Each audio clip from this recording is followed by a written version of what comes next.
1922, 1979, and now 2024. The movie that was a legally distinct, non-copyright infringing version of Bram Stoker's Dracula has had an impact for over 100 years now.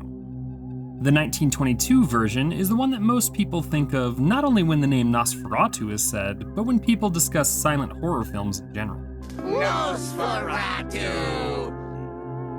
At the other end of the spectrum, we have one of the year's most hotly anticipated horror films, with Robert Eggers releasing only his fourth film on Christmas Day that will be his very own unique take on the property. Lost in that shuffle is the 1979 version from famed German director Werner Herzog and his best friend slash muse slash psychopath actor Klaus Kinski. It isn't talked about nearly as much and is unique and different enough from the first film that it deserves its own revisit.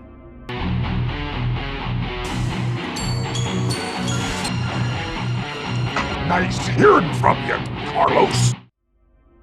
The whole reason that 1922's Nosferatu is the way that it is, in that it changes the names of the characters while mostly following the story of Bram Stoker's Dracula, is because they did not have permission to use that story. Bram Stoker's widow, Florence, and the estate filed a suit against the film, and the result of that was supposed to be the destruction of all prints of the movie. Obviously, it survived as my really cool Kino Lorber Blu-ray is accessible to me at any time, but it was a big deal then. Nosferatu!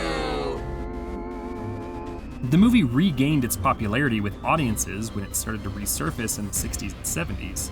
Also gaining popularity in the 60s and 70s was German writer and director Werner Herzog, who started his career with shorts before graduating to feature films and an eventual Oscar nomination. This is definitely his most direct horror film, but his movies are often filled with existential dread and horror of a more non-traditional sort. 1972 would be his first partnership with actor Klaus Kinski that would create a long-lasting and often tumultuous relationship, but also led us to a great vampire performance. For his part, Herzog considered Nosferatu the greatest film to come out of Germany and was ecstatic to have the chance to remake it. In a turn that is equal parts coincidence and fortuitous, the copyright that the Stoker family had lapsed and everything was public domain. This allowed Herzog to create a delightful combination that would mix the 1922 classic silent film with the names and specific events of the Dracula novel. While names in the silent film had to be changed to Hutter, Harding, Severs, and of course Orlok for the menacing Count, Herzog was able to use Parker, Renfield, Van Helsing, and Dracula. The rest of the cast surrounding Kinski was filled with names both recognizable and foreign, quite literally.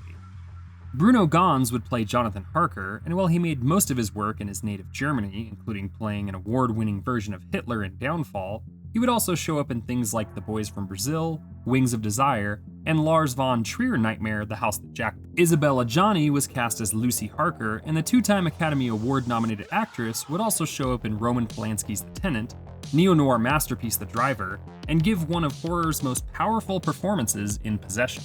Roland Topor had ties to Adjani, and he was the novelist who wrote The Tenant, but he also created the Panic movement with Jodorowsky, which centered around surreal and chaotic art. His Renfield has one of the best laughs that the character has ever been given. Finally, we have Klaus Kinski, who is in everything from historical epics to spaghetti westerns to B-movies, which included an in-name-only sequel to Nosferatu called Vampire in Venice. Saying he has a reputation is an understatement, but boy could he deliver a performance. What kind of performance depended on the movie, but you got one that stayed with you. He and Herzog were the best of friends, but also mortal enemies, with Herzog actively plotting to kill him at some point and finding new ways every day on each film to distract his muse from berating the rest of the cast. The movie follows the original film's story to a point, but also uses the novel's original names to give it a dreamlike duality of the book and silent film. Jonathan Harker, an estate agent in Germany, informed by his boss that a rich count from Transylvania wants to buy property in Wismar where Harker is located. He makes the long and tiresome journey to meet with the count and stays at an inn on his way where he is warned by the townsfolk of the evil of Dracula. He ignores them, of course, and gets to the castle where he meets the count and is shocked by his appearance. So you allow me to see to your comfort? Even the castle itself doesn't make sense in a realistic way, with Dracula only being available at night and much of the grounds ruined. There's no staff at the castle, but an ethereal boy who plays a violin shows up as he pleases. At this point, you may be watching the movie in German or English, and they're the same movie even if Herzog believes the German language version to be the definitive one. They filmed half the scenes in German and half in English, with the other scenes being dubbed in the opposite language. This was done because 20th Century Fox requested an English version to market on its own. Before we continue with our video, here's a reminder to click the Store tab on any of our JoBlo channels and browse our collection of the latest and freshest designs in our merch store. Go get you some. Kinski's Dracula is something to behold, both physically and emotionally. His makeup is a more advanced version of the one that Max Schreck wore in the original, and was done by Japanese artist Reiko Kruk, who Kinski got along with, shockingly. These makeup sessions were 4 hours each day to get on, and the man who terrorized seemingly everyone was cool with Reiko. He had to be driven to set in a hot car, which made him miserable, but on screen he comes off as tragic. Kinski was honored to play the character, but Herzog also stated that he riled up the actor every day to tire him out like a toddler and get that subdued performance out of his frenemy. The movie continues to follow the story faithfully, with Harker being trapped in the castle and being fed on by the Count. Eventually, the Count leaves for Wismar to be in his property near the Harker estate after seeing Harker's wife. He takes a ship full of coffins and the earth he must stay in, as well as rats for the plague. We even get a different version of one of the original's most famous shots when Dracula stalks the ship at night. The ship arrives and brings with it a plague of rats, while Harker not so elegantly escapes the confines of Castle Dracula. The rats were a problem. They brought in a handler who was so appalled by the treatment of the animals that he left. The script called for black rats, but it was cheaper to get white rats. The solution to this was dye them in boiling water, which killed half of them. This was after some of them had eaten the others when they were transported by ship to the filming location. Some of those filming locations had to change too, as Transylvania refused to allow the production, as the government was still sensitive to the relationship between Dracula and the very real Vlad the Impaler. Herzog wanted to film in Wismar because the original movie was filmed there, but he was also told no in that location. Primary filming took place in the Netherlands and Czechoslovakia, with Bernstein Castle being used for the Count's domain.